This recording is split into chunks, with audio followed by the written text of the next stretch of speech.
Limiter circuits are circuits that basically control the output range of voltage.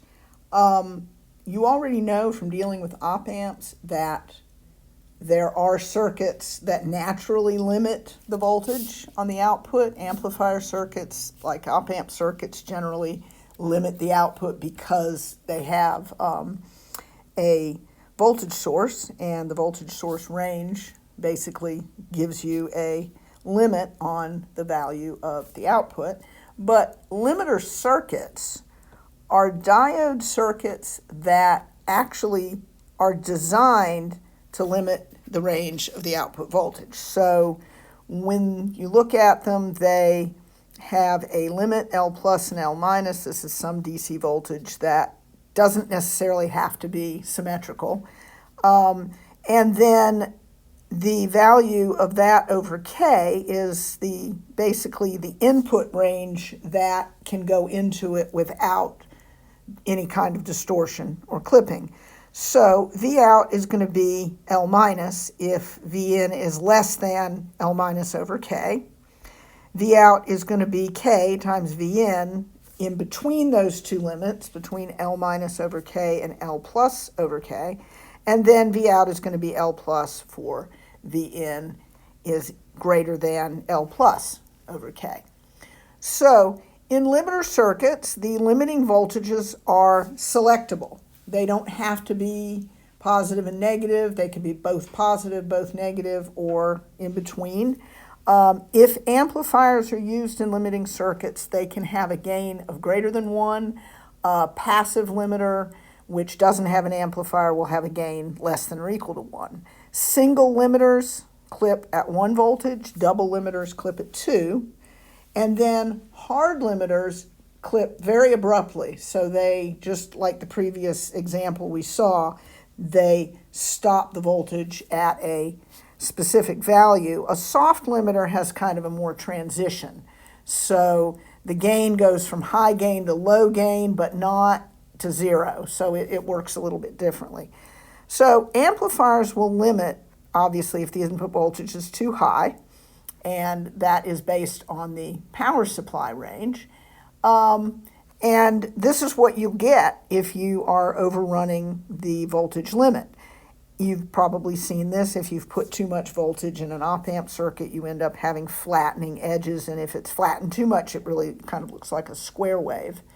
A soft limiter is more gradual. You can see that the gain, there is a linear portion of the gain, but then there's more of a curving at the limit values rather than a straight,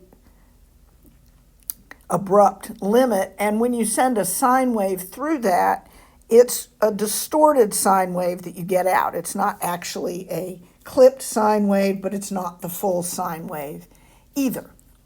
So here are some examples of types of circuits we might use as limiters. First of all, we can just use a resistor and a diode, and that will basically limit the output voltage when it's in this configuration to 0.7 volts. If the diode is forward biased, it will put 0.7 volts out. Otherwise, it will be reverse biased.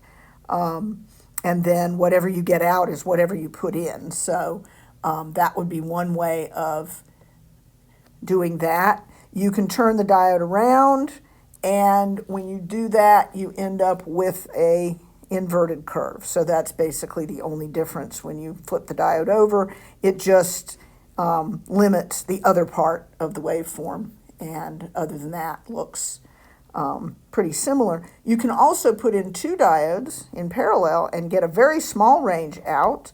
This would be a kind of a very, very narrow range of voltage you could get out, but that is possible to do.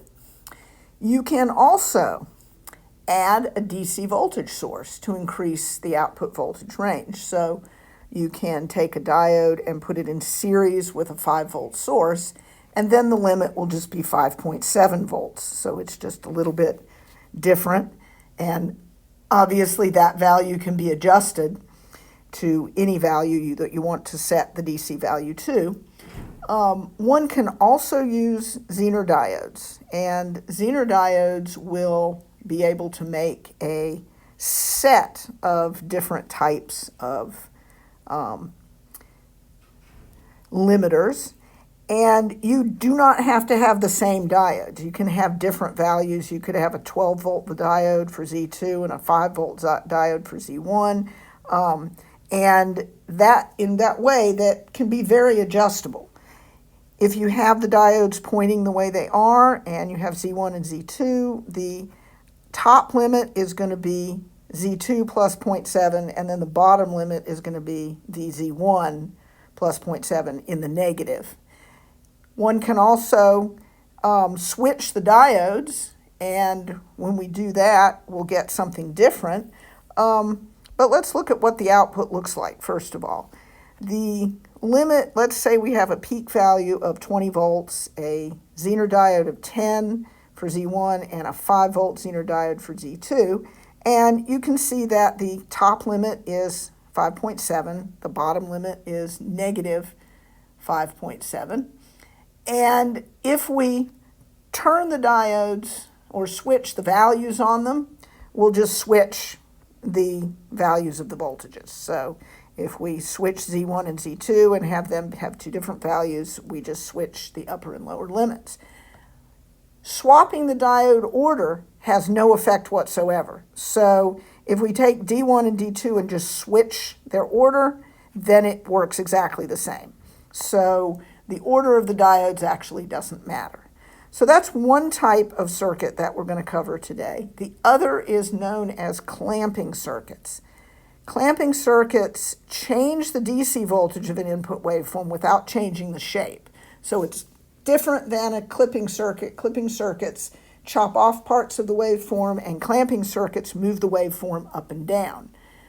Usually they're constructed of a resistor, a capacitor, and a diode, and sometimes DC voltage is added, and sometimes it's not. So there are generally three types of clamping circuits. There are positive clamping circuits, and they just shift the waveform up. Negative clamping circuits shift the waveform down. And then clampers with a biasing voltage will shift the waveform based on the DC voltage applied. So it could shift it up, it could shift it down, it could be a negative circuit that shifts it up. You have a lot of possibilities. So first of all, a positive clamping circuit will shift the waveform up so that the minimum output voltage is minus whatever the voltage of the diode is, and the maximum is 2 times V peak minus the voltage of the diode. We do have to have the RC time constant a lot greater than the period of the waveform, and we assume when analyzing the circuit that we use the constant voltage drop model. So if we run a circuit like this through LT Spice, we set this diode to be reverse biased and put the capacitor in the circuit and RL. And you'll notice that the entire waveform from V in to V out gets shifted up. The peak-to-peak value of the waveform does not change. So the peak value is 20 volts. The peak-to-peak value is still 40 volts. And if this were an ideal diode, it would go from plus 40 to 0. But because it's not, it shifts it slightly down because of the voltage drop across the diode when it's forward biased. A negative clamping circuit, all we do is turn the diode around and we get a similar kind of effect. We get the value of the waveform pushed down instead of up. So we have basically the same circuit we had before. All we did was turn the diode around. And when we do that, the waveform gets shifted down. And again, the peak-to-peak value is still 40 volts, but now the maximum value is 0.7, and the negative value is 39.3, which is just 2V peak minus 0.7.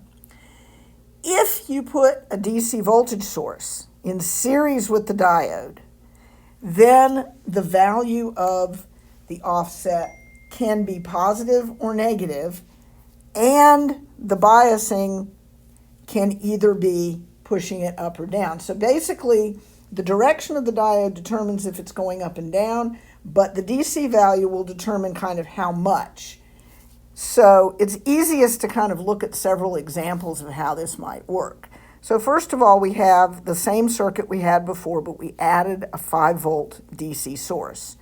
So now the peak value is going to be 44.3 volts, and the minimum value is going to be 4.3. And all that is, it's the positive circuit, and then we add another 5 volts on top of it. So the most negative value for a positive clamping circuit without the bias would be negative 0.7. If we add 5 to that, we get plus 4.3.